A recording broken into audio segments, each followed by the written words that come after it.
That is the question. We've all been told that we need to learn to live with the COVID virus. A few years ago, living with the virus was not something that was part of our medical makeup. But the COVID-19 pandemic has changed everything, and it's now a fast-evolving crisis. Just a week ago, we were telling you that the world is opening up. Lockdowns were a thing of the past. And this week, we're talking about the return of mask mandates. Be it the US colleges, the Indian capital New Delhi, Shanghai in China, there seems to be a different trajectory that this virus has taken in different regions across the world. There is no one-size-fits-all policy which can calm our nerves. So what do? Schools are still open. Kids are heading back to classrooms, some even for the first time ever. Are they wearing masks when we're not watching? That's the question that we're all asking, isn't it? They're not vaccinated yet. Should we worry? And are vaccines effective against newer strains? On our special Living with COVID series with me, Priyanka Sharma, we look at all this.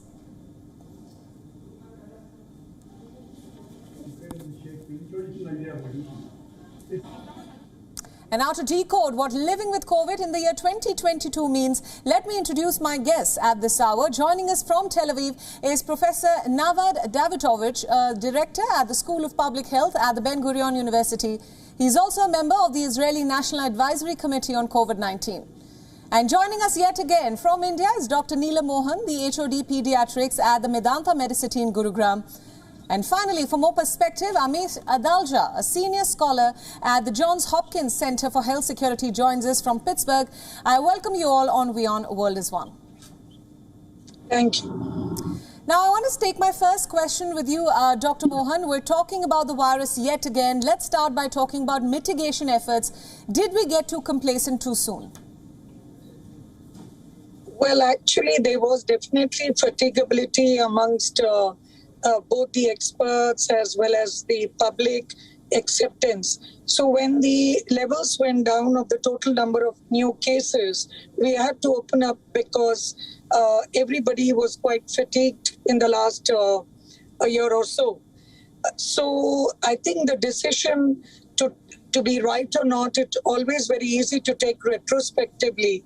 But prospectively at that point, taking that decision was right because we had to put a lot of things into perspective. Children were not going to school, and the mental health issues that they were facing was far much more humongous than the health issues that we were dealing with at that time, knowing that other infections were also much more common in India and the issues that you deal with them. Having said that, these decisions were taken, and now we got a bit wiser because we had a cluster of children who presented with school children who were going to school and got these infections. And therefore, the government just 2 days back, the subject expert committee on the vaccination wanted to get an emergency use authorization for children between 5 to 12 years. And this has been put forward to the DCGI, which is the Drug Controller General of India. And we are waiting a lot for the vaccines for that age group now, because 12 and above, we are vaccinating already in India. Right. I want to take the same question to all our guests for a more global perspective. Coming now to you, Dr. Professor Davidovich, I want to ask you, you were, of course, as we know, a member of the Israeli National Advisory Committee on COVID-19. You have been part of, essentially, coming up with policy for mitigation efforts. So I want to ask you, what we see in Shanghai, what we are now seeing in the Indian capital, what we are seeing on US college campuses as well, mask mandates are coming back. So the big question is, did we get too hurried when we were removing the lockdown and subsequent measures? So I think that we indeed learning to live with the virus. We have many tools in our bag, as we have now vaccination, including for children age 5 and above. But of course, vaccinations are not enough. I think that we learned that we need to keep schools open. We need to ventilate rooms much better, to be innovative, and maybe to teach outside when it's possible. In general, I totally agree that there is pandemic fatigue, But I think that learning to live with the virus doesn't mean that we need to be passive. There are lots of things we need to do. The question of mask is very important. We need to see when masks are relevant. And in places where there is community transmission, especially in close places, these are still very important. And for the long term, the mental health issues that were mentioned and long COVID, these are things that must be taken into consideration, strengthening the public health system, because COVID is not going to disappear. We need to continue to do surveillance for new strains. We need to vaccinate around the globe and reduce inequities that still exist. Unfortunately, in Israel, we're just going to reduce masks in closed places from tomorrow because it's after the holidays, but still in high-risk groups and in hospitals and in airplanes, still masks are needed. Absolutely. Amish, let's come to you now. I want your perspective on what's happening in the United States as we speak. Mask mandates are back specifically in U.S. college campuses. What does this mean? Was complacency running high when cases started declining? And we've been talking about tackling COVID-19 with science and not panic. So where are we on that front? In the United States, I think what we have done is shifted from an emphasis on cases to severe cases, to looking at hospital capacity. And that's what's gauging our public health metrics. So when you look at masks, I think this is something that I think has moved from being something needed to be issued by government to something that individual organizations like college campuses can do, or individuals can decide for themselves. Because what we have is a highly immune population through vaccination, through prior infection, plus access to antivirals and monoclonals. So we've made COVID-19 much more manageable. Yes, cases have gone up, but hospitalizations and deaths have fallen. And this is not a virus that can be eradicated. It's not going to be eliminated. We have to come up with a sustainable approach, and people have to learn how to individually risk calculate and decide whether or not the factors support them wearing a mask or not wearing a mask. And it's not going to be one size fits all. And I think that's where we are in the United States, where masks are something that each organization decides for itself and people decide for themselves. They work, but this is an unavoidable infection. It's not going to go anywhere. So people have to decide how much they want to spend on trying to avoid it. Right, just to follow up on that, Amish, we're hearing of kids getting infected. We're hearing this across the world. So what's the best way, according to you, to handle this? And should our child get test positive at this stage, what should we worry about the most? Is the shutting down of schools the right thing to do at this point? The shutting down of schools was never the right thing.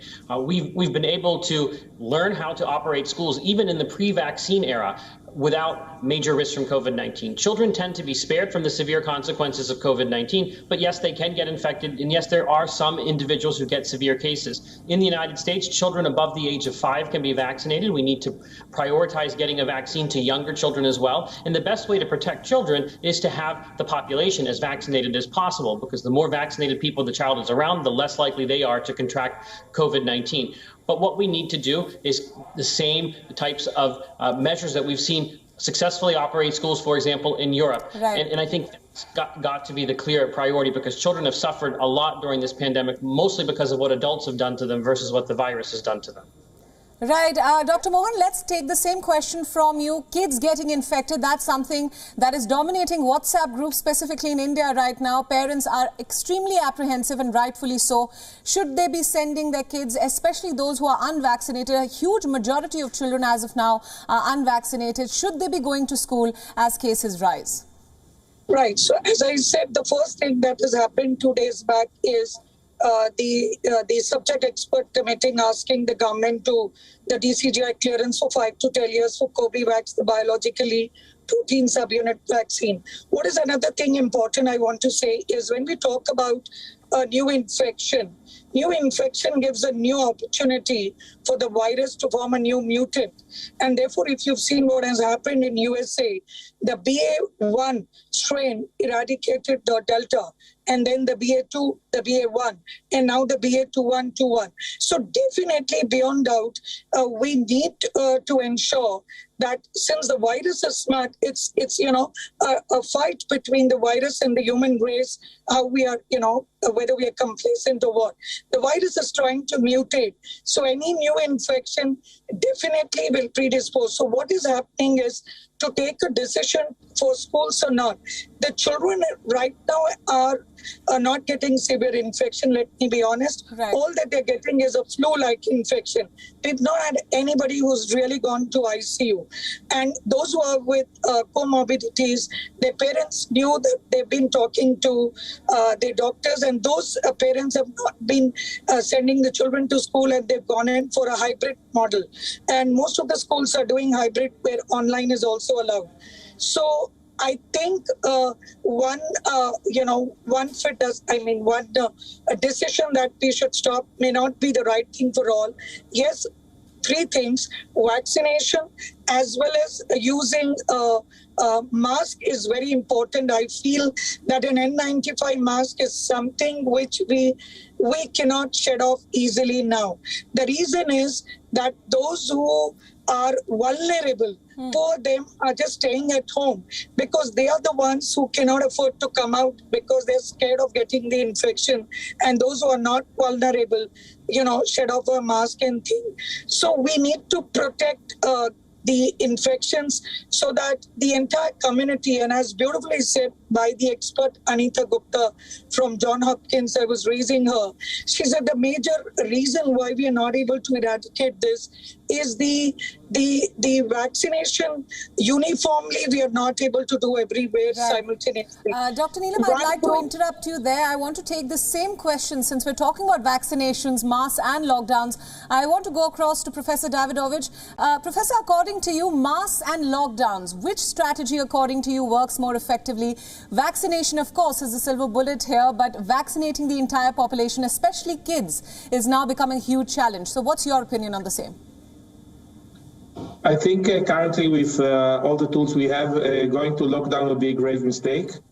Of course, there can be some limitations as necessary according to the situation. In Israel, we are now going back to normal life after the Omicron wave. We also suffered from the BA2, but a combination of vaccination and using a mask properly, especially in close places in high-risk population, especially in, of course, hospitals and the elderly care homes, but also taking care of the broader issue of public health, not just counting numbers. We're also navigating according to severe cases, as was mentioned in the US, but taking care of the mental health issues, vaccination rates in other non-existing, other indices that are not COVID that also went down. So taking a public health perspective that is broad, that's something that is very important, and reducing inequalities. So lockdowns, I don't think it's now on the table. We cannot have zero number of cases. This is not sustainable, as we saw in China. But apart of vaccination, we have many things that can be taken together. And learning to live with the virus doesn't mean we need to be passive. There are lots of things to do that can reduce later also influenza and other infectious diseases, ventilating classrooms, and being much more innovative in our ways of dealing with infectious diseases. Absolutely. Professor, my next question is to you first and then to Dr. Neelam Mohan as well. We talk about living with the virus. This is a term that's come into our dictionary only in the last 2-3 years, ever since COVID-19 entered our lives. Before this, we never had to sort of do this. So now that we're learning to live with this virus, are we essentially saying that the virus perhaps is losing its potency? Learning to live with the virus means that we now have much better information. We have vaccines, we can use a mask when it's appropriate. We can do much better surveillance, including sewage surveillance that now is spread over Israel and in many other countries. But I think it can be misleading. Turning into endemic doesn't mean that, again, you should be passive. You need to give much better conditions for the public health services in your country and, of course, in the global context, and reducing inequalities, both in vaccination rates. So we need to not being passive. You need to invest in the healthcare system. Clapping hands, as we did here in Israel and other countries, not enough. People are overburdened, and there's a burnout, and even people that are traumatized among healthcare workers So health should be a priority like security. And I think that's a major lesson that if we're not going to learn, we're going, unfortunately, to see other emergencies in the future, either new strains of COVID or other different emergencies, and we can prepare. And, you know, prevention, the problem is that there is a paradox. When it's very successful, people forget that you need to invest in it. And this is, I think, the major lesson we need to learn, how to strengthen prevention from now onward. And this is, for me, learning to live with the virus. But Professor, the problem here is that vaccinating kids is harder than we say. Vaccinating kids, there is a resistance wall there. We think that we don't want to try out newer vaccines, especially on kids who are under 10 years of age. So once we are able to break that roadblock or that resistance, will we be able to say goodbye to this virus? Vaccination are crucial, but unfortunately, we're not going to say goodbye. Like many other viruses, think about measles, mumps, even polio. Unfortunately, we have now in Israel vaccine-derived polio, and we have a national campaign as well. So having a strong public health system, this is the main key here. Vaccinating children is crucial, and unfortunately, lots of fake news that are circulating. Actually, vaccination among children aged 5 to 12, there's much less of side effects. The dose is about 1/3. I'm talking now about Pfizer that is being used in Israel. And you know, usually we're vaccinating children, so it's hard for me to understand why now it's the opposite and people are so afraid. Myocarditis and all of that, we have all the data. It was mainly age 16 to 19, and really very, very minor side effects. And I wish all vaccines would be so effective and safe, like messenger RNA vaccines. As about doing boosters, that's a question that we still need to see. Of course, it's not sustainable to vaccinate every 4 months, but we're probably going to adapt it to the new strains. And we need to have it all around the globe, and that's a major failure right now, that because of patents and these kinds of market failures, we have such gaps that are fatal ground for new variants, unfortunately. Absolutely. Now, coming back to you, Dr. Neelam Mohan, you're a pediatrician. You must be dodging parents' concerns and queries. It's been a busy time for you, we're sure, with kids heading back to school. Now that kids are still not vaccinated, especially in India, what are the primary concerns of parents? What are the precautions that they should be taking? Because let's be frank, we can't always monitor kids, especially under 5 or 6 years of age. Are they wearing masks when we're not watching them? Are the teachers keeping track of them? So what should they be careful of now that they're sending their kids back to school? Yeah, couple of points I would say. First is always prevention is better than cure. So what all can we do for prevention? Is we've talked about the mask and vaccination, which we've already talked. And the next thing is, how are we going to fight it out? For fighting it out, I always tell my parents, which I would like to share with you, is like your fingers in the hand. You need to improve their diet and improve the immunity through diet. Giving them a lot of vegetables and fruits. I think this was the best time COVID could make us convince the parents. Getting them a good sleep, getting them getting their stress out of their mind, and exercise. These are all ways of improving the immunity. And last but not the least, what we are saying is that this virus is quite producing mild symptoms as compared to the previous, and we did not see much mortality in children. Yes, morbidity, school loss, etc. was seen. So with that, our suggestion is do not use medications on your own.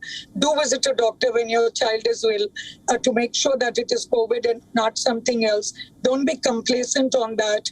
And yes, though we are using this new word in the dictionary, living with the virus, but you've got to be smarter than the virus, and the virus should not beat you, because new infections means new variants, new mutants, and the virus will continue to proliferate.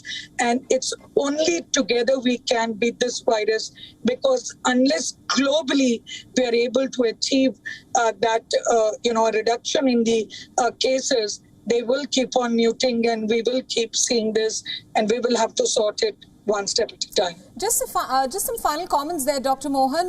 Do you think that the vaccines will be effective against any kind of newer strains that may emerge? We're already talking about newer strains which may be more infectious, if not so potent, to say the least. You say that this virus is not affecting kids the way it affected adults earlier. So what's the way forward? Would you advise your parents like me to get their kids vaccinated once it's allowed to? Right. So one is that uniformly, globally, all of us believe that those who were vaccinated had less severe infection and the need for hospitalization and ICU. So there is no doubt about it. Globally, everybody was accepting this, and the same that we saw either in my institute, talking to colleagues and everybody in India. So I think, but yes, can I be very dogmatic about it? Was the infection mild or not is very difficult to say. But this is what we felt, that those who were vaccinated and had the antibodies, if the antibodies are protective, then maybe those who had was useful. And similarly, in India, we face another problem of pollution. And because of that, globally, if I talk about the asthma, airway diseases, etc., we are seeing more in children, and especially like in Delhi, NCR, and Haryana. So these children, when they get COVID, they get actually precipitated by an asthma attack. And, so therefore getting a vaccine, especially, as I said, in this case, I don't want to use the word herd immunity, but since children are with each other, if I vaccinate one and not vaccinate the other, and so this person gets predisposed. So maybe doing it uniformly and giving one message for all would be the right way to approach, I think. Absolutely. Dr. Mohan, thanks so much for those comments. But since you've mentioned the word herd immunity, I want to take that question to Professor Davidovich before we wrap up this special show. What are your views on herd immunity? Did we reach it at all? Has it been effective in countering this virus, and what's the way forward? Very quickly, for both of you. So the quick answer is we didn't get there, unfortunately. Not on the global scale, and also within countries. There are several reasons for that, and probably mainly because of the new strains that can escape some of the immunity and are much more infective, so you need higher rates of vaccination. But this doesn't mean that vaccines are not a potent tool. It cannot be just a standalone. We must have a health in all policies approach, and vaccination, masks, ventilating places, and also remembering that it's not just COVID, but other things, including mental health, food security. This is the right public health approach. Absolutely. Dr. Mohan, very quickly, I want a quick reply from you, your one advice for parents right now. Yeah, one message for parents. COVID has taught you to be benevolent. It's not you, it's not me, it's not the family, it's us. It's the society, it's the country, it's the globe at large. So therefore, everybody has to do what they can rather than keep arguing what the other person. How can I make a difference to the society is the answer. Because if you prevent yourself and you prevent others around you, that is the way you will prevent the infection for everybody, and that's the way forward. There are more questions than answers, I agree, right. Because whenever I give a debate, they are asking, do you have any interest or any investment in vaccine? Loud and clear, no. We have no investment in vaccine. We are just pure clinicians, scientists, researchers who are expressing our views as an expert trying to protect everybody around. Absolutely, Dr. Mohan and Professor Davidovich, thank you so much for that fruitful discussion. I'd just like to highlight what I took from it. It's not the right time to be complacent. It's high time we invest in public health care. Masks and vaccines are still our best defense against this virus. Shutting down schools is not the simple answer to fight the virus. We've seen the impact of that on our kids. And lastly, eat more vegetables. This is the time to focus on your nutrition, on your immunity at large. And that is, of course, the best defense against this virus. And on that note, thank you so much to both our guests for joining us on WION World is One. Thanks for joining us with all your insights. WION World is One is now available in your country. Download the app now and get all the news updates on the move.